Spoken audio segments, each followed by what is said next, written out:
Bueno, bienvenidos todos al canal Testimonio de Escrituras. Bueno, en esta oportunidad para complementar el estudio sobre la crucifixión, análisis histórico, forense y escritural. Esta es la segunda parte, nos hizo falta el análisis forense, que es muy importante conocerlo, porque pues es un análisis médico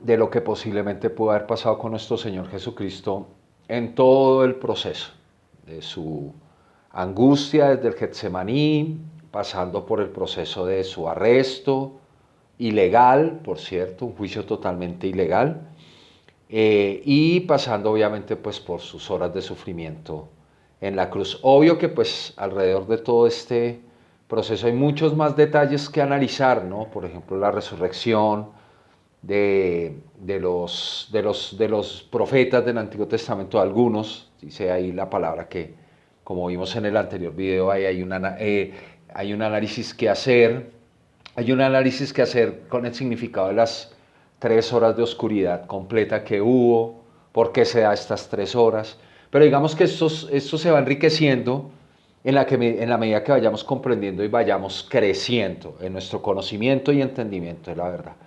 Lo importante de este estudio en particular es concientizarnos, ser conscientes de que el hecho de que exista 2000 años más la raza humana es debido a este sacrificio.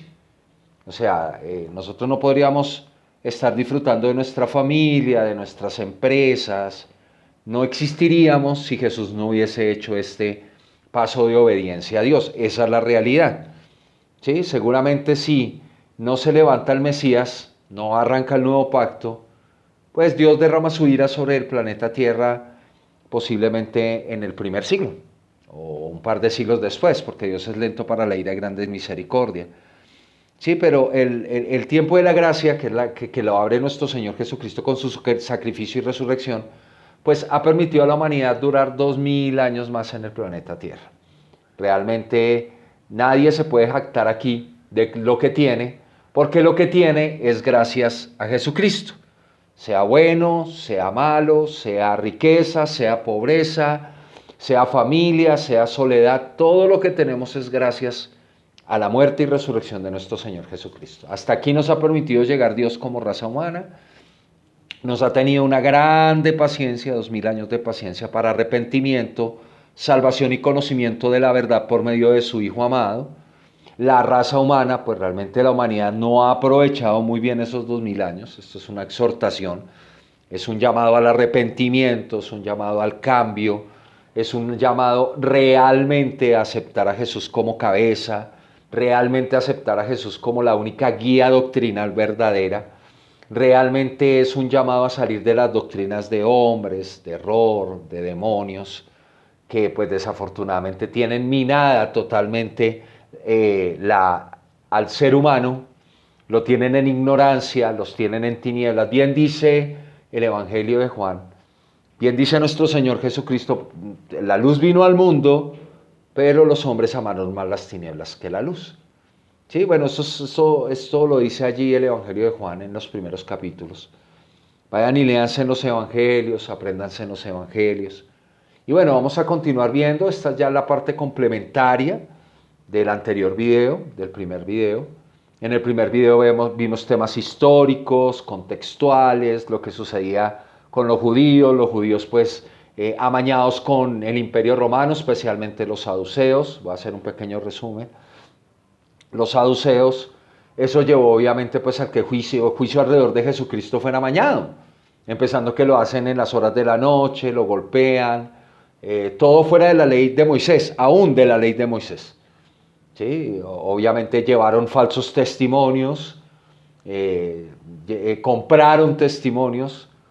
Jesús fue muy claro y muy tácito hablando con Anás especialmente, que le dice, pues yo abiertamente enseñé en el templo y en las calles, pues vaya y pregúntele a las personas qué fue lo que yo enseñé, si enseñé algo en contra de la ley o en contra de los profetas.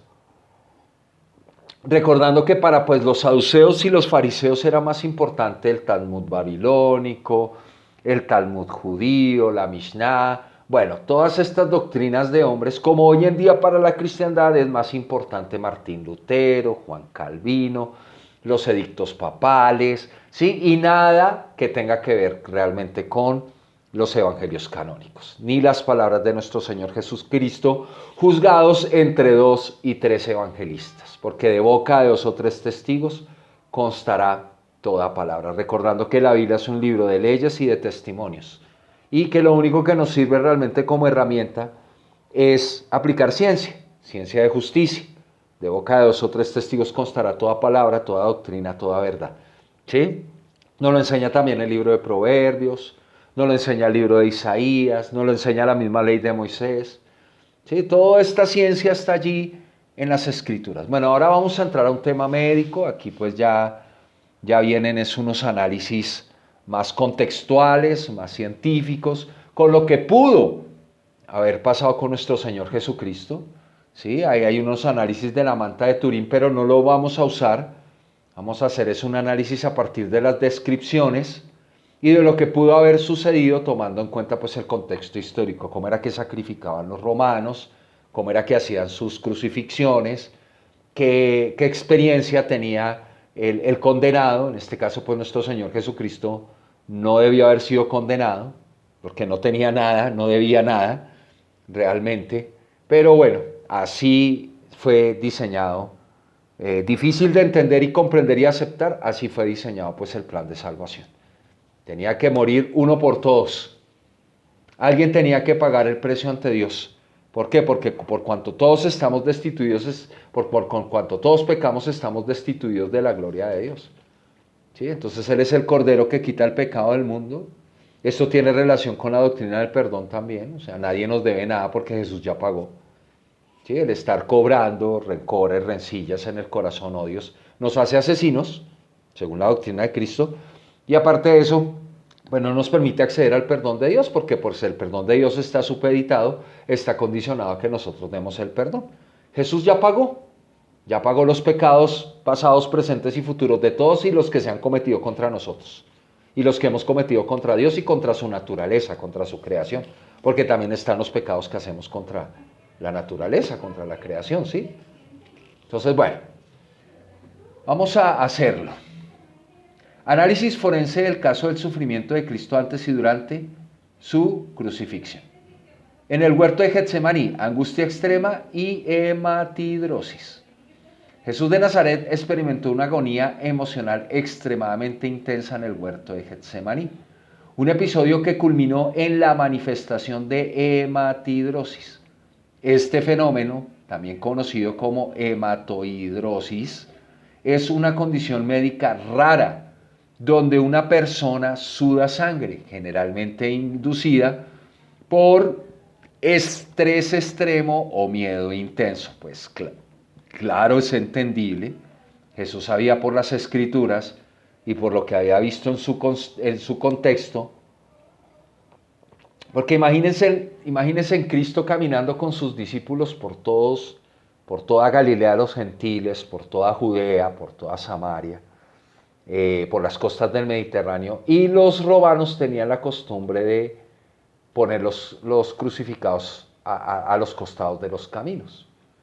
¿Cuántas veces no vio Jesús crucifixiones? Más sus discípulos. Los discípulos no sabían, es que no le entendían que Jesús iba a ser alzado, él puso la señal de bronce de Isaías y también puso la señal de Jonás, obviamente, sí, hablándonos de lo que iba a sufrir. Está el siervo sufriente de Isaías 53, están las palabras de los salmos también que nos hablan de la muerte y resurrección de nuestro Señor Jesucristo. Sí, hay una cantidad de testimonio en el Antiguo Testamento al que traspasaron Zacarías, ¿sí? Impresionante, que Jesús ya sabía lo que le venía. ¿Desde cuándo? Desde que tuvo conciencia como Mesías, aproximadamente ya a los 12 años él sabía que él era el Mesías. Que no lo decía abiertamente, no necesitaba por qué. Las señales lo seguían. Se lo dijo abiertamente a sus discípulos en el Evangelio de Juan. Yo soy el Mesías, yo soy el pan de vida, yo soy de origen divino. Mi mamá biológica no es María, es simplemente el puente, fue el túnel para hacerme carne. Punto, porque como no participa ni el óvulo, ni el esperma de José, ni el óvulo de María. Ven en este asunto, porque pues Jesús es el verbo hecho carne, por la palabra fue hecho, por la palabra fue puesto, fue engendrado en el vientre de María. Entonces obviamente él sabía a lo que se iba a someter. Y aparte de eso, pues con la sedicia de los ángeles caídos, sediciosos, incentivando a los humanos a maltratar al único ser que ellos no habían podido vencer hasta ese momento. Y no lo pudieron vencer, ni siquiera en la crucifixión Jesús se dejó llevar emocionalmente, se dejó llevar espiritualmente por la tentación. Solo pónganse ustedes en los zapatos de Cristo. En estas circunstancias era para mandar todo el mundo al carajo. Era para haber dicho, Padre, no, yo sé lo que me viene, manda a los ángeles y acaba esto. Se lo dijo a Pedro en el Getsemaní. Guarda la espada. Miren, es que alrededor de esto hay una cantidad de información por analizar y estudiar a profundidad. Y se guarda la espada, tú no sabes que yo tengo una legión de ángeles dispuestos a venir a rescatarme, a salvarme. Eso es lo que le estaba diciendo a Pedro, ¿sí? O sea, y nos damos cuenta que en el Antiguo Testamento hay testimonio de que un ángel tiene mucho poder para destruir a los seres humanos, hasta 185.000 uno solo. ¿Ven? Entonces imagínense una legión de ángeles 6.000, multiplique por 185.000. ¿Sí? Entonces hagamos acá el ejercicio. Estos son detalles contextuales, doctrinales, que hay que tomar en cuenta. Hay un testimonio en el Antiguo Testamento, no quiero decir que sea totalmente cierto, pero hay un testimonio que dice que un solo ángel, ¿sí? Destruyó 185.000 amalecitas, si no estoy mal. Ahí está. 1.110 millones. Y para el siglo I no habían 1.110 millones de habitantes en la Tierra. Creo que no alcanzaban a ser ni 150 millones. No necesitaba ni la legión, no necesitaba ni los 6.000. Entonces, esto tomando en cuenta las palabras de Jesucristo en todo este proceso, ¿no? Porque estamos hablando del huerto de Getsemaní. Ahí estamos. Desde una perspectiva médica, la hematidrosis implica la ruptura de los vasos capilares que rodean las glándulas sudoríparas. Bajo condiciones de estrés severo, el sistema nervioso simpático se activa de manera excesiva, causando la dilatación y eventual ruptura de estos capilares. La sangre se mezcla con el sudor y se excreta a través de las glándulas sudoríparas, dando la apariencia de sudor sangriento. Los síntomas de la hematidrosis incluyen la excreción de sangre a través de la piel, comúnmente en áreas como la cara, el cuello cabelludo, las manos y los pies. La piel alrededor de estas áreas puede inflamarse temporalmente debido al daño capilar. Aunque este fenómeno es extremadamente raro y generalmente autolimitado, la condición se asocia con una significativa debilitación física debido al estrés extremo que lo provoca.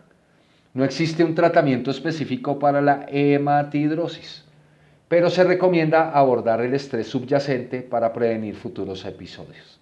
Desde un punto de vista forense, la hematidrosis puede ser una indicación de un estado psicológico emocional de estrés extremo. La evidencia de esta condición podría ser utilizada en investigaciones forenses para inferir el nivel de angustia experimentado por una persona antes de su muerte. La ruptura de los capilares y la mezcla de sangre con sudor sugieren un nivel de estrés que va más allá de la experiencia humana cotidiana, indicando una situación de miedo o angustia intensa. La debilitación física resultante de la hematidrosis habría hecho a Jesús más susceptible al dolor y al sufrimiento durante las etapas posteriores de su pasión. La pérdida de fluidos corporales y el daño capilar pueden haber contribuido a una mayor sensibilidad al dolor, exacerbando su sufrimiento físico durante la flagelación y la crucifixión. Además, la hematidrosis podría haber comprometido su sistema inmunológico y cardiovascular, aumentando su vulnerabilidad a las infecciones y al shock hipovolémico. Veamos.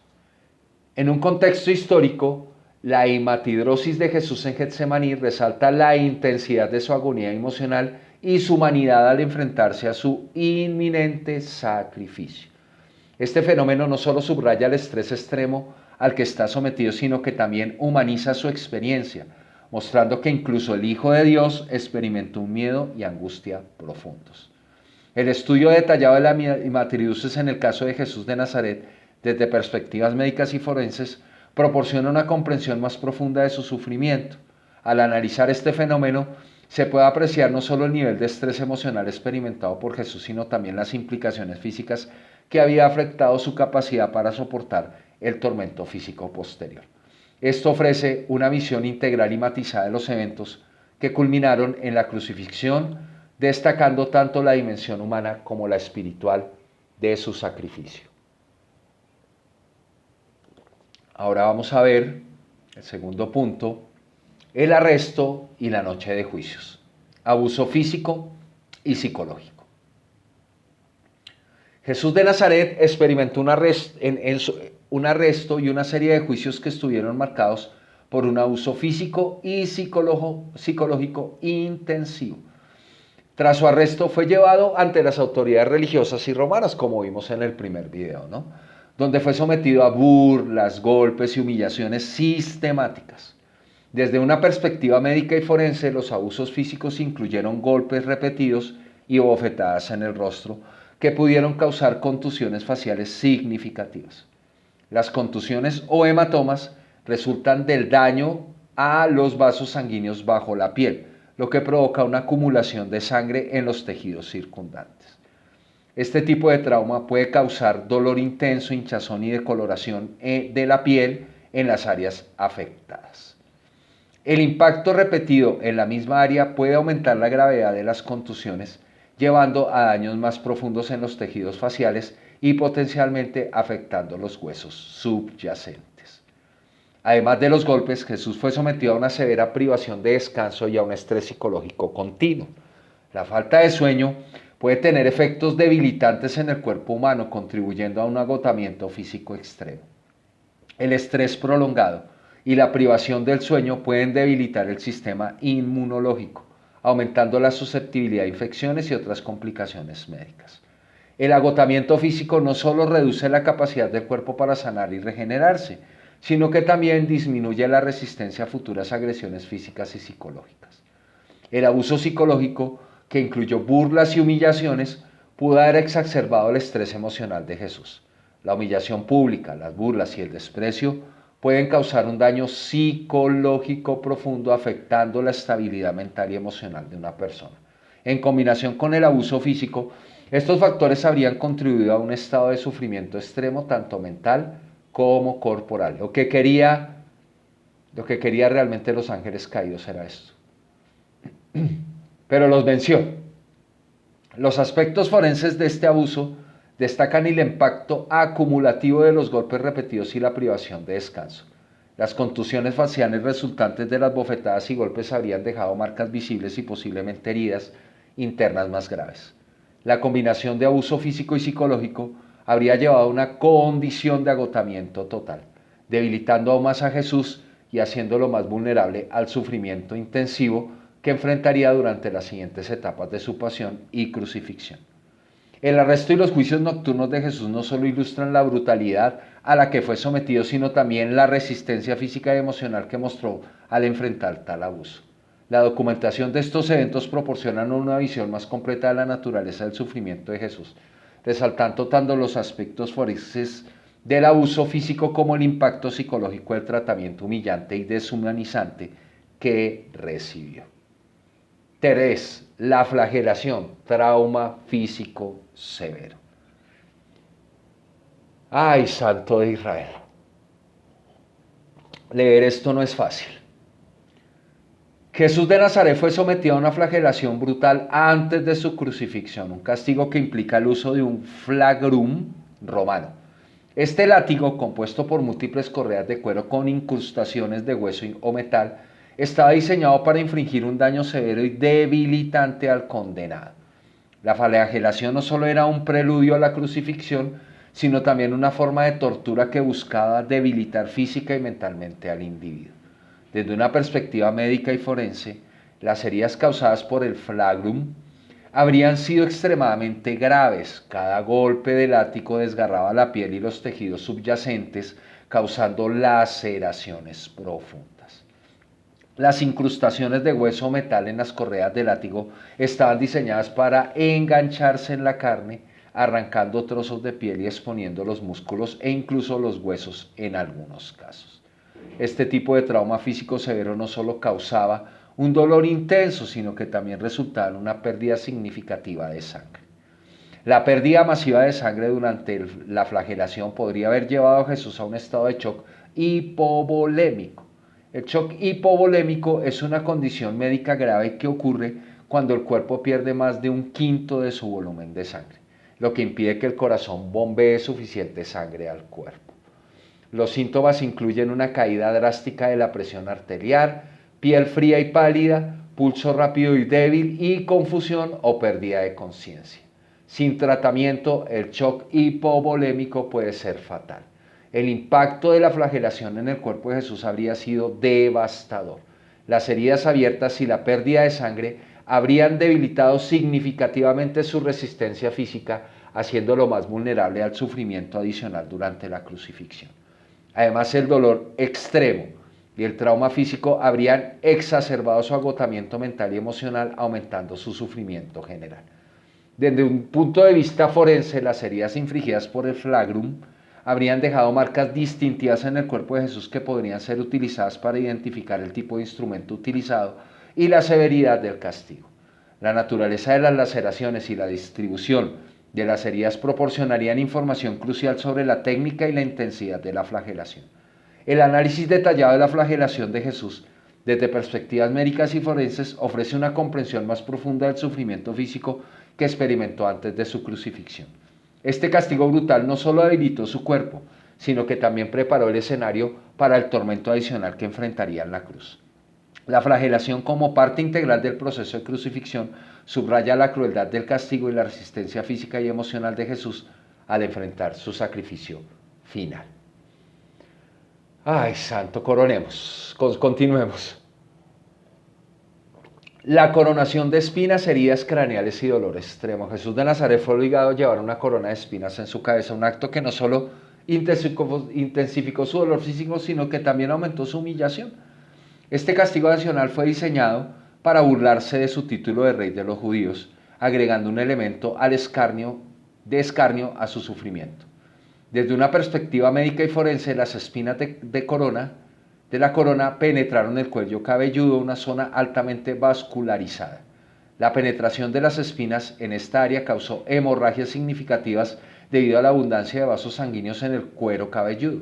Las heridas de esta región tienden a sangrar profusamente, lo que habría contribuido a una pérdida adicional de sangre y a un debilitamiento físico aún mayor. El dolor neuropático resultante de las espinas habría sido insoportable.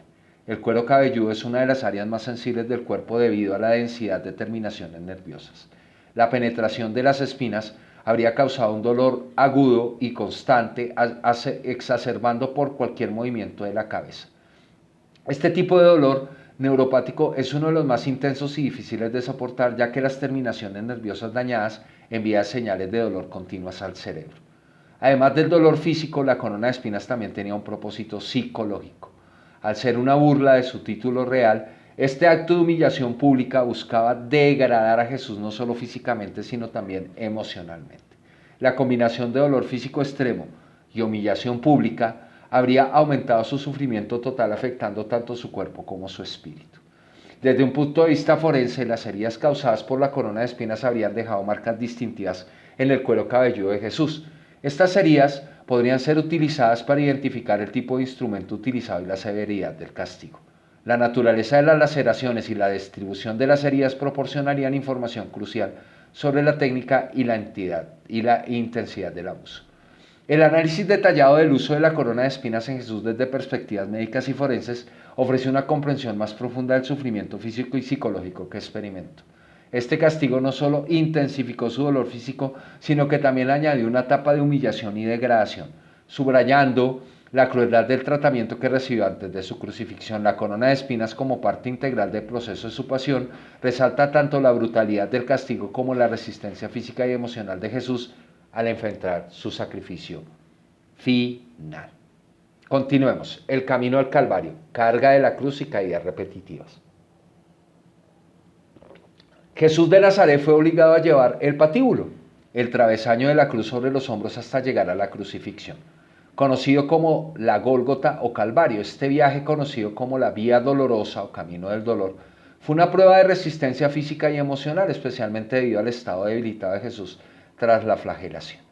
Desde una perspectiva médica y forense, el peso del patíbulo, que podía oscilar entre 30 y 50 kilogramos, habría ejercido una presión significativa sobre los hombros ya debilitados y lacerados de Jesús. Las superficies ásperas de la madera habrían causado heridas abiertas y hematomas adicionales en los hombros y la espalda, incrementando el dolor y el sufrimiento. La fricción constante y el peso del patíbulo habría exacerbado las laceraciones causadas por la flagelación, posiblemente exponiendo músculo y hueso y causando una pérdida adicional de sangre. Además del trauma físico directo del patíbulo, Jesús sufrió caídas repetidas durante el camino al Calvario. Estas caídas, provocadas por la combinación de agotamiento extremo, pérdida de sangre y la carga del patíbulo, habría resaltado en heridas adicionales. Cada caída habría causado contusiones y laceraciones en las áreas que impactaron el suelo, particularmente en el rostro y las rodillas. Las heridas faciales resultantes de las caídas podrían haber incluido laceraciones, hematomas y posiblemente fracturas nasales o faciales. Las rodillas, al recibir el impacto repetido del peso del cuerpo y el patíbulo, habría sufrido contusiones severas y posibles lesiones articulares. El análisis forense de estas heridas proporciona una visión más detallada del sufrimiento de Jesús durante este tramo crítico de su pasión. Las heridas de los hombros y la espalda, combinadas con las laceraciones faciales y las lesiones de las rodillas, reflejan un cuadro de trauma físico severo acumulado. Cada paso, cada caída, añadía una capa de dolor y agotamiento, llevando a Jesús al límite de su resistencia física y mental. Desde un punto de vista forense, las marcas y heridas en el cuerpo de Jesús podrían ser utilizadas para reconstruir los eventos del Vía Dolorosa. La naturaleza y distribución de las heridas proporcionarían información crucial sobre los tipos de traumas sufridos y las condiciones físicas que Jesús enfrentó en su camino a la crucifixión. El estudio detallado del camino al Calvario desde perspectivas médicas y forenses ofrece una comprensión más profunda del Calvario que Jesús soportó antes de ser crucificado. La combinación de carga física y caídas repetidas no solo exacerbó su sufrimiento, sino que también mostró la enormidad del sacrificio que realizó. Este análisis integral subraya la brutalidad del castigo y la fortaleza de Jesús, proporcionando una visión más completa de los eventos que llevaron a su crucifixión. Mejor dicho, los castigos y las disciplinas que nosotros recibimos de parte de Dios son con mucha misericordia. ¡Ja! No lo que le tocó ir a nuestro Señor Jesucristo. Y a veces son mucho más prolongadas, como el caso de los cánceres, enfermedades, situaciones emocionales. Es para el arrepentimiento. Nos está dando tiempo para arrepentirnos. Jesús no tenía de qué arrepentirse. Absolutamente nada. La crucifixión, trauma extremo y asfixia progresiva. Jesús de Nazaret en la Gólgota fue clavado a la cruz con clavos perforando sus muñecas y pies. Esta posición y el hecho de estar suspendido durante varias horas antes de morir causaron un trauma extremo y una asfixia progresiva, resultando en un sufrimiento indescriptible y una eventual muerte dolorosa. Desde una perspectiva médica y forense, la crucifixión implica un complejo y severo conjunto de traumas físicos. Los clavos de unos 18 centímetros de longitud penetraron las muñecas de Jesús en un punto anatómicamente crítico. El daño a los nervios mediano y radial en las muñecas habría causado un dolor neuropático agudo, describiéndolo como uno de los dolores más intensos que un ser humano puede experimentar. Además, los clavos dañaron arterias menores, lo que llevó a hemorragias significativas, aunque no fatales por sí solas debido a la naturaleza de la perforación. La posición en la cruz también jugó un papel crucial en la causa de la muerte. Al estar suspendido, el peso del cuerpo de Jesús empujaba hacia abajo, dificultando la expansión del tórax y por ende la respiración.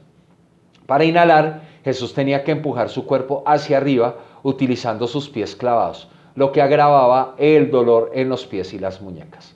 Este esfuerzo continuo para respirar habría llevado a un agotamiento físico extremo y una asfixia progresiva, lo que no tuvo necesidad de que se le quebraran los huesos. A ver, los romanos, en ese tiempo, cuando un reo se resistía y utilizaba el apoyo de los pies, todo le quebraba las rodillas. ¿Para qué? Para que no tuviera más fuerza en las piernas para poder seguir respirando y se asfixiara. ¿Sí? Con el tiempo, la fatiga muscular y el dolor intenso habría impedido que Jesús pudiera seguir levantándose para respirar, llevando finalmente a la asfixia.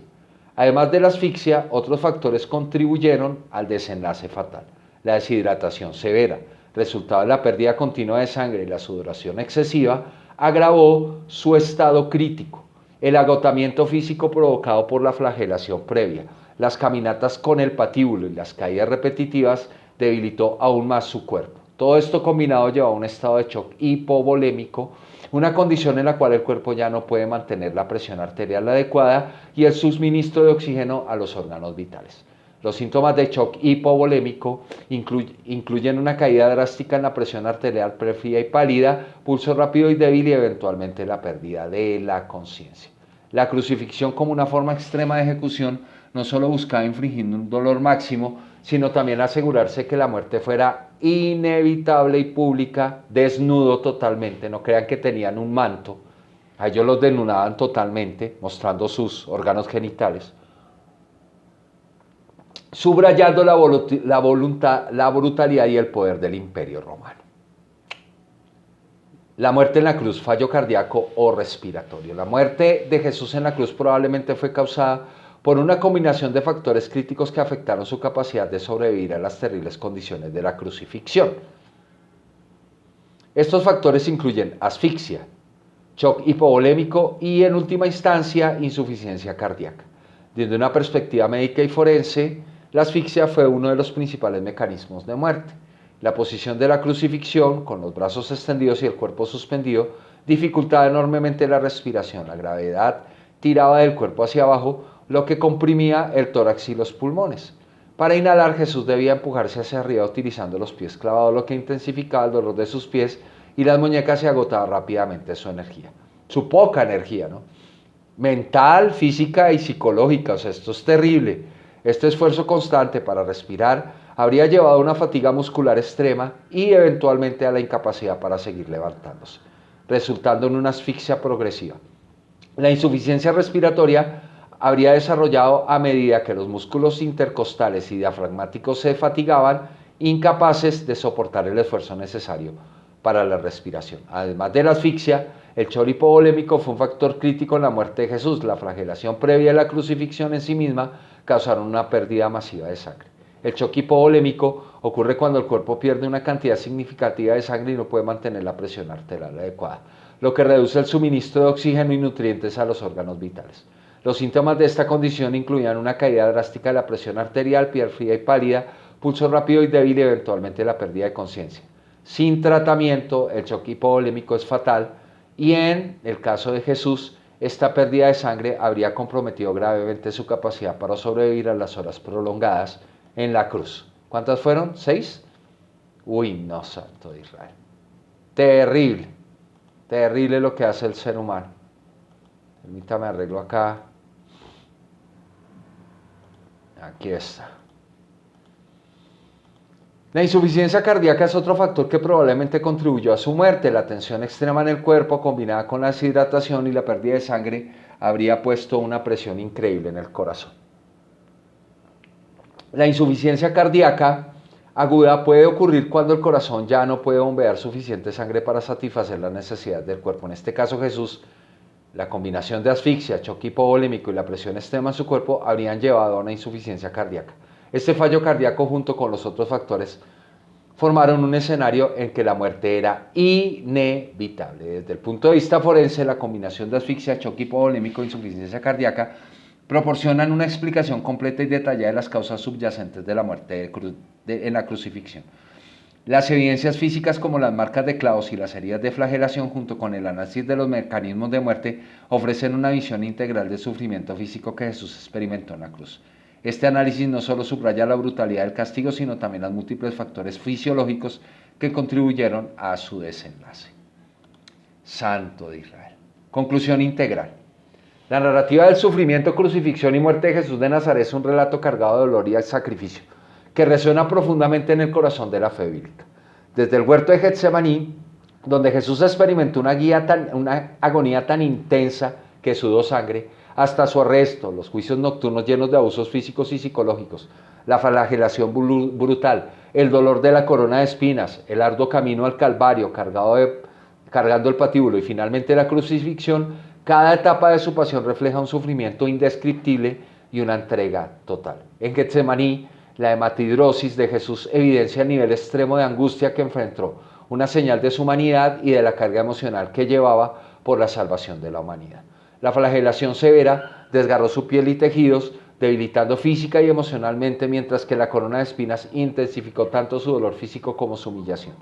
El viaje hacia el Calvario, marcado por las caídas repetidas, incrementó sus heridas y agotamiento. Finalmente, en la crucifixión, la combinación de asfixia progresiva, choque hipovolémico e insuficiencia cardíaca culminó con su muerte dolorosa en la cruz.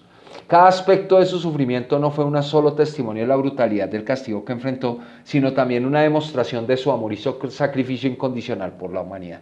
Jesús soportó un dolor inimaginable y una humillación extrema con la finalidad de redimirnos y ofrecer una nueva esperanza de vida eterna. Este relato nos invita a reflexionar profundamente sobre el significado de su sacrificio. Reconocer el sufrimiento de Jesús y la magnitud de su sacrificio es reconocer el amor inmenso que tiene por cada uno de nosotros. Nos llama a una introspección sincera y a reconocer a Jesús no solo como un mártir de la historia, sino como nuestro Salvador, que nos ofrece redención y una relación restaurada con Dios. Al contemplar el sufrimiento y la crucifixión de Jesús, somos llamados a una respuesta de fe y gratitud. Que este entendimiento nos inspire a seguir sus enseñanzas, a vivir su compasión y amor hacia los demás y a aceptar su invitación de salvación. La crucifixión de Jesús no fue el final, sino el comienzo de una nueva era de esperanza y redención para toda la humanidad. Bueno, mis amados, esta fue la segunda parte. Les recomiendo que si llegó a este video y no ha visto el primero, lo vea, que vea el resto de estudios de este canal, están a su entera disposición. Si gusta puede dejarnos comentarios, si quiere crecer más en la fe, en la gracia en Cristo Jesús, conocer un poquito más de la doctrina, profundizar, prepararse mejor como obrero de Cristo, con mucho gusto estamos para servirles. Ahí están nuestros datos de contacto en las descripciones del video. Bendiciones a todos y bueno, muchas gracias por seguirnos. Siga pues esta cuenta, ahí está humildemente a su disposición. Son estudios profundos, son estudios sistemáticos, son estudios serios en que tomamos en cuenta el texto, el contexto y bueno, estamos para servirle. Bendiciones a todos y muchas gracias.